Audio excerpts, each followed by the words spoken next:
Perubahan iklim sudah tidak asing lagi bukan bagi telinga kita?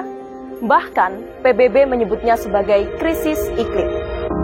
Topik ini akan dibawakan oleh Indonesia dalam konferensi tingkat tinggi G20. Mengapa sedemikian penting? Karena hampir seluruh negara mengalami krisis iklim. Bayangkan saja, suhu target bumi yang awalnya diprediksi tidak akan melampaui 1,5 derajat Celcius, saat ini justru melampauinya hampir 50%. Sungguh panas bumi ini. Jika dilihat dari penyebab emisi di Indonesia, 90% disebabkan oleh kehutanan dan energi. Namun, dengan adanya upaya yang kuat beberapa tahun ke belakang, deforestasi hutan di Indonesia semakin berkurang.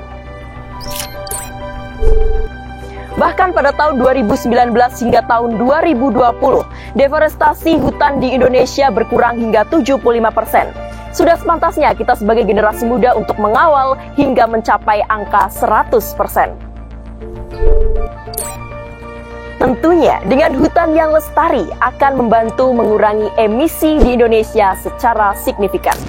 Memang benar, butuh dana yang tidak murah untuk mengatasi perubahan iklim di Indonesia. Butuh pendanaan untuk melakukan mitigasi dan juga adaptasi iklim melalui mobilisasi dana publik. Namun, di samping itu, kita sebagai generasi muda, apakah kita hanya akan mengandalkan pemerintah saja? Bagaimana cara kita menghentikan ini? Bagaimana kita dapat membantu secara pribadi? Dengan kita dapat melakukan reboisasi secara masif dan kolektif, tentu saja akan semakin banyak pohon yang menyerap karbon dioksida. Selain itu, kita juga dapat menggunakan kendaraan yang hemat bahan bakar dan juga ramah lingkungan. Menggunakan barang elektronik seefisien mungkin, dan juga menyebarkan pengetahuan dan kepedulian terhadap perubahan iklim. Pemuda memiliki peran yang penting dalam hal ini, mengingat dampak dari perubahan iklim bukanlah suatu hal yang mudah untuk ditangani. Namun, hal tersebut dapat kita hadapi ketika kita bekerja sama. Ingatlah, perubahan iklim merupakan persoalan yang nyata dan berpengaruh terhadap bumi. Bumi adalah rumah kita.